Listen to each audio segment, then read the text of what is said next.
Direto para Brasília, em uma audiência pública promovida pelo STF sobre emendas parlamentares, o ministro Flávio Dino fez ironias com o Congresso e afirmou que o debate não interessa apenas a um partido. Janaína Camelo chegando com as últimas informações. Como foi essa audiência? Bem-vinda. Bom trabalho, Janaína. Muito boa noite para você, Tiago, bom trabalho para você também, boa noite a todos que estão nos assistindo.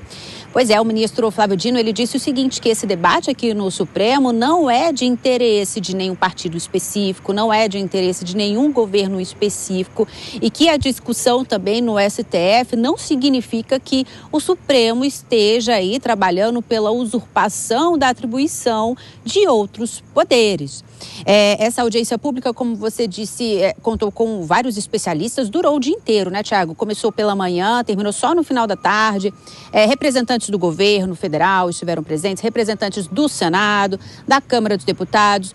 Os autores das ações que tramitam aqui no Supremo, que questionam a legalidade das chamadas emendas impositivas, né? Foi o tema aí dessa audiência pública, as emendas impositivas, aquelas em que o governo federal é obrigado a fazer o pagamento, a executar o pagamento, como, por exemplo, as emendas PIX. É no âmbito dessas ações que o ministro Flávio Dino tem dado as decisões dele, exigindo ali transparência e rastreabilidade na execução das emendas parlamentares, as emendas impositivas contra o orçamento secreto, né? Contra aquela situação em que não há informações ali sobre como o dinheiro é aplicado, aonde esse dinheiro é aplicado. Então, o ministro Flávio Dino, ele disse o seguinte, Tiago, que a audiência ela serviu ali também para o STF avançar na discussão sobre o mérito dessas ações, quando for julgadas essas ações, e também para discutir a interpretação sobre a separação dos poderes.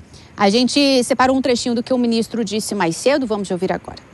O tema das emendas impositivas, em particular, perpassa o governo da presidenta Dilma Rousseff, o governo do presidente Temer, o governo do presidente Bolsonaro e o governo do presidente Lula, e perpassará também o próximo presidente da República, seja ele quem for.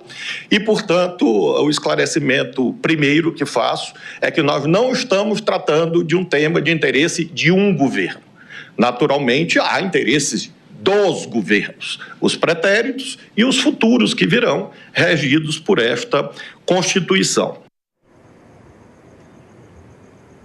Pois é, o ministro, quando ele marcou essa audiência pública, inclusive, Tiago, ele citou que os autores das ações alegam aí, dizem que a execução obrigatória de emendas subverte a lógica da independência dos poderes, com a transferência das decisões orçamentárias para os parlamentares, numa espécie aí de captura de orçamento. O ministro Flávio Dino, ele não deu nenhuma sinalização se ele é contra ou a favor, se ele vai dar esse posicionamento no julgamento, no seu relatório ali, contra ou a favor das emendas obrigatórias, né, das emendas impositivas. Só lembrando que só no orçamento deste ano, de 2025, estão separados 50 bilhões de reais só para as emendas parlamentares. Agora, Tiago, com relação aos outros representantes ali, dos demais poderes na audiência pública, os advogados do Senado e da Câmara dos Deputados defenderam a constitucionalidade das emendas impositivas. Quem falou, por exemplo, foi a advogada do Senado, que é a Gabriele Tatti. Ela disse que há uma centralização muito grande de recursos na União e que os municípios dependem das transferências, e o auxílio político na obtenção de recursos é primordial e não pode ser criminalizado. A gente vai ouvir o que a advogada disse. E há que se considerar que há uma centralização de recursos na União e que nós temos 5.570 municípios, os quais, em grande medida, dependem de transferências federais e estaduais para a sua manutenção. O auxílio político para obtenção de recursos é parte primordial da representação política de deputados e senadores e é uma atividade que não pode ser criminalizada. Aliás, é precisamente isso que os eleitores esperam de seus representantes, sendo um elemento importante da responsividade alocativa ou orçamentária, a indicar um funcionamento efetivo da nossa democracia.